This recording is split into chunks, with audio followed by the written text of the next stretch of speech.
Well, hello everybody and welcome down into the dungeon. I hope you are having an absolutely fabulous Wednesday so far.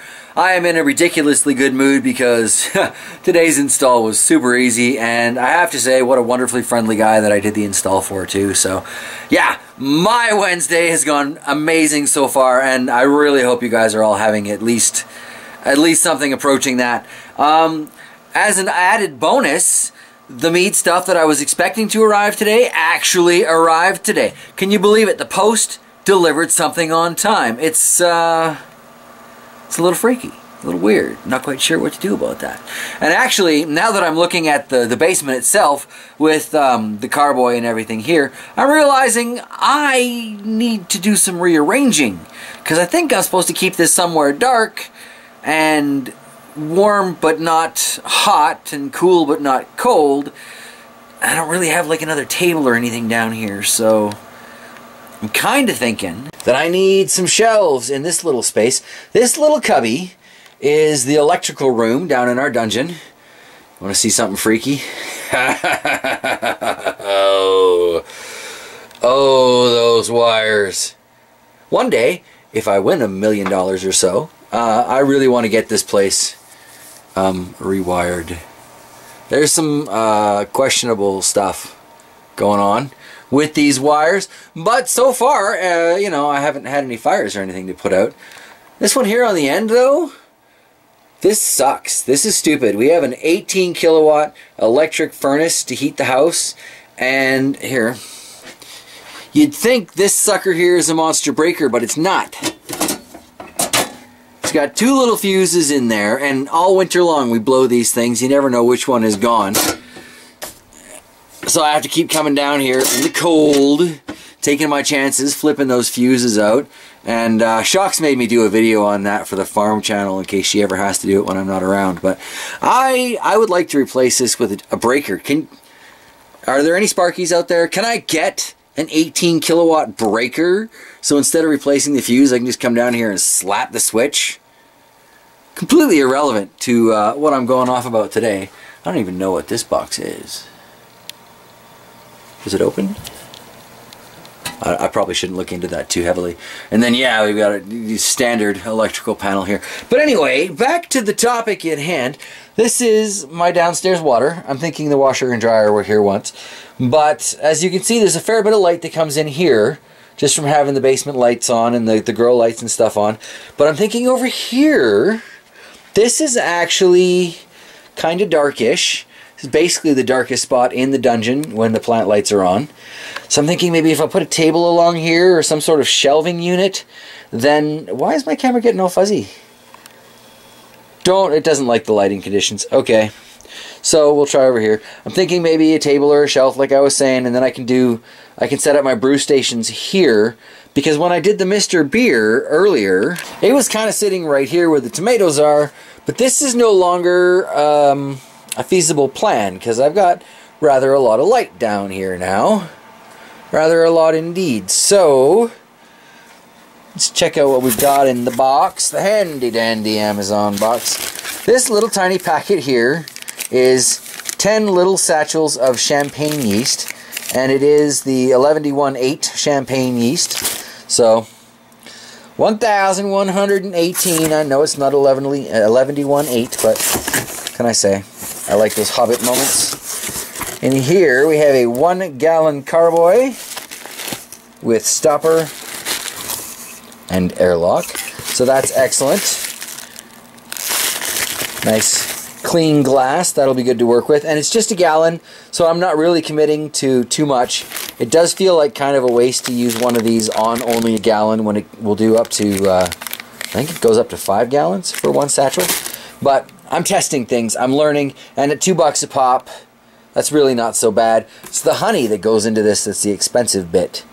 This will take well, it's a gallon, and I think I use 1/4 honey, so that's going to take about 1 liter of honey just to make this batch of mead. Let me get all this stuff out of its packaging. Can't help but look at this thing and go, yeah, I'm going to make some Granny Special Tonic. Woohoo! But I guess that stopper will go right in the top of this thing. It's all balanced a little precariously. I'm not sure this was a good place to do this. So yeah, that'll plug right in there, makes my air seal, and then liquid. Occasionally, some people use alcohols. I don't know. I think just water. Or you know what I'll probably use is some of the sanitizer that I'm going to use for all of this stuff. I'll just put some of it in there because there's no way anything nasty is going to make it through a couple inches or an inch of sanitizing solution. And then yeah, this apparently is all I need to start making it. Now granted, I do need a few more things before I can bottle it. But there's a place down in Brandon called Home Brewers Direct or Brewers Direct or something along those lines that has gotten some amazing reviews from the people in town that are into the home brewing thing, and I can get everything else I need there, like the, I'm going to say it wrong, but hydrometer that you use to test the potential alcohol content of things. And what else do I need? I need a siphon, and I need to get a bottle filler, and I need to get some bottles. We may have one of those cork stuffing stand things in some stuff that Shocks has from her dad's estate. It may also be for capping beer bottles though, so you never know when you're going through old family stuff. Is this for this? Is this for the other thing? If it's not in a box and doesn't have a label, you've kind of got to guess, you know? So that's going to be interesting, but I was going to get some mead started today. Actually, I was super excited about it. And then I realized that I haven't sanitized any of this stuff. I don't have a gallon of distilled water kicking around. I don't really want to make my first batch with tap water because I understand it's just plain better when you use like a proper distilled water. One thing that seems to be very consistent in all the mead making videos that I've watched is the more pure your water is to start with, the more pure your mead is going to be at the end of the run, which makes rather a lot of sense. So yeah, I'm not going to get to jump on this today. I will dig out the sanitizer, and I do have to dig it out because I spent Monday organizing 2.5 years worth of recycling that I kind of piled up in one of the hallways that we don't use, and I hurt my back a little bit doing that. But I also buried the sanitizing solution on the bottom of a shelf, so I know where it is. So that's a plus. That's a huge plus in my life, where I actually know where something is. That's a good start. But it's not easily accessible. I got a half hour or so of farting around before I'm going to be able to get to that. And yeah, like I said, I'd like to get a gallon of distilled water, or at least spring water. We can go up to Shoal Lake and pick up those 5-gallon jugs, or like $10 or whatever for the water, and I can make a lot of mead with 5 gallons of nice clean water. My camera just gets so fuzzy in here. So basically, I've got a couple of quick projects before I can get started making mead, but I still see that getting started before the weekend because I want to get going on it, dang it. Anywho, I just thought I'd share with you guys that it has arrived, and I'm not waiting on something indefinitely from Amazon, which has previously happened because I still don't have lights here, do I? And the ones I wanted to get are currently unavailable. We have no idea when they'll be back in stock.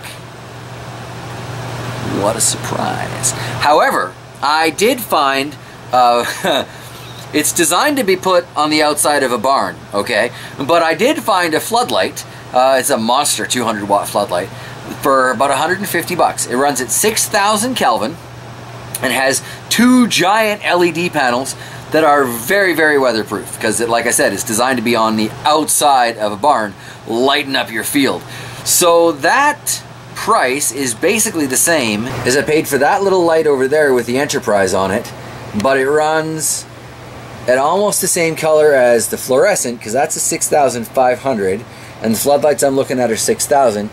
So I'm kind of thinking this giant mess area here, if I just mount that to one of the roof beams or ceiling beams or floor joists or whichever perspective you take on this, I should be able to brighten up this whole area here well enough to grow some established peppers. Now, I wouldn't necessarily want to grow all these little young guys, focus, underneath that light because it's going to be a good distance away from it. You know, it's 10 foot, 9 to 10 feet between floor and rafters here.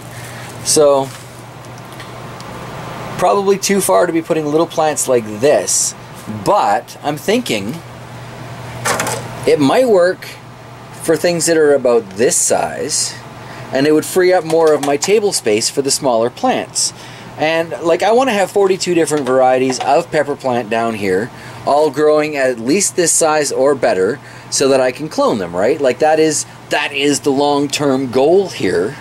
And frankly, it's just not going to work with, you know, this thing was, I think this was like 250 bucks. That one over there was like 150, and even a shop light is not terribly affordable when you have to spend 40 bucks in gas to get to somewhere that's going to have both the light fixture and the fluorescent tubes. So I think getting a big LED floodlight and mounting it on those ceiling joists, I think that's going to be my win. And I suspect it's going to be pretty darn bright, because looking at where they had this thing mounted in the assorted pictures, and I did notice as I went up through the wattages that the pictures all changed. So they seem to be like appropriate placements, and they're not, you know, showing you on the 10 watt one what a 200 watt one would look like.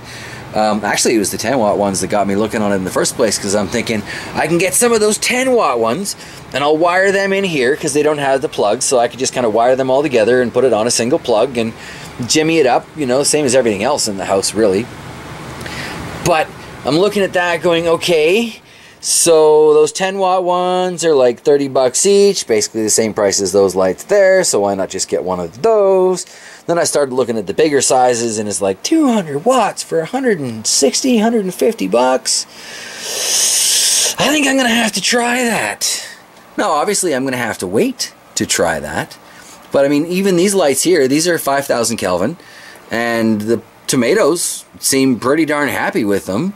I mean, the peppers, not as much, but it's going to be 1,000 Kelvin higher than these guys for that light. And, you know, really, I think if it's designed to light up a field or a stockyard or whatever, it should light up, what have I got here, maybe 10, 12 by 12 that I need to brighten up in this corner here. And that'll give me an excuse to clean up the rest of this stuff. So that could be great. But that, again, takes away any potential dark spaces that I have for brewing. So that really kind of leaves me passing through other lights back in the doorway there. We can focus through the doorway, we just can't focus in the room. My camera's got issues, man. My camera's got issues. And actually, while we're talking about long-term dungeon plans, kind of where the ladder is, or that space heater up, that little crack in the foundation there is everything that goes into the addition. All our plumbing, all our wiring goes through there. It's terrible. It is absolutely terrible. But I was thinking about maybe putting in a 4-foot by 2-foot, or a 4-foot by maybe even, I might even be able to get a 4-foot by 4-foot tent in there, because I've seen some great results from people growing in those tents, and it should keep my plants a little bit warmer. It should keep them, all that light gets reflected off the mylar and stuff, instead of getting kind of absorbed by the crappy old walls or the insulation or whatever. So I'm thinking this might work. We got a 4-foot by 4-foot grow space in there. Figure out what's going on with my seeds, do some brewing in there, and make this thing look bright as day. I could be a pretty happy bear. It's like I used to tell my mom, I don't want much, I just want everything, and I am prepared to wait for a minute or two if I have to. Grr. No, but seriously, it's a slow and steady thing, right? But that's the joy of ownership. We're not renting this place, we own it. We've got all the time in the world to slowly make it our dream home, and we are slowly but surely making it our dream home. I mean, there's a lot of renovations and all that stuff that needs to be done, but every time you do one of those things, the house has got that much more of your energy in it. It's got that much more of your style and character in it. So I look at all of this as a good thing. It's going to be fantastic putting it together over the years, and it's going to be really interesting making those changes. So, cool. Ooh, I just had an afterthought too about using that electrical room that way. I guess if I'm doing a little brew station over here, I could put those wine racks here, and I'd still have plenty of room to get through to my water and all my Sparky stuff and the water meter over there, which I still haven't gotten the old one put in line yet. We haven't gotten a new bill yet. And I'm playing the hopeful Sally here. I'm hoping that the new water bill will be similar to what the old water bill has been. But if it doubles, I'm going to jump up and down and scream at the people at the RM and demand that they pay to put that in. Because they paid to put that in. And that was working just fine. Anyway, off topic again. I just can't seem to stay focused in today's video, so I guess that's probably a sign that I should probably wrap it up. And I will see you guys tomorrow, Thursday's video, and hopefully I will have gotten some distilled water. I will have found the sanitizing solution. We can at least start the mead and get it going, and with any luck, we'll have some new sprouts. It would be a win-win-win-win-win. I don't know how many situations are listed in there, but they're all winners. They're all winners. All right, everybody, I'll see you tomorrow.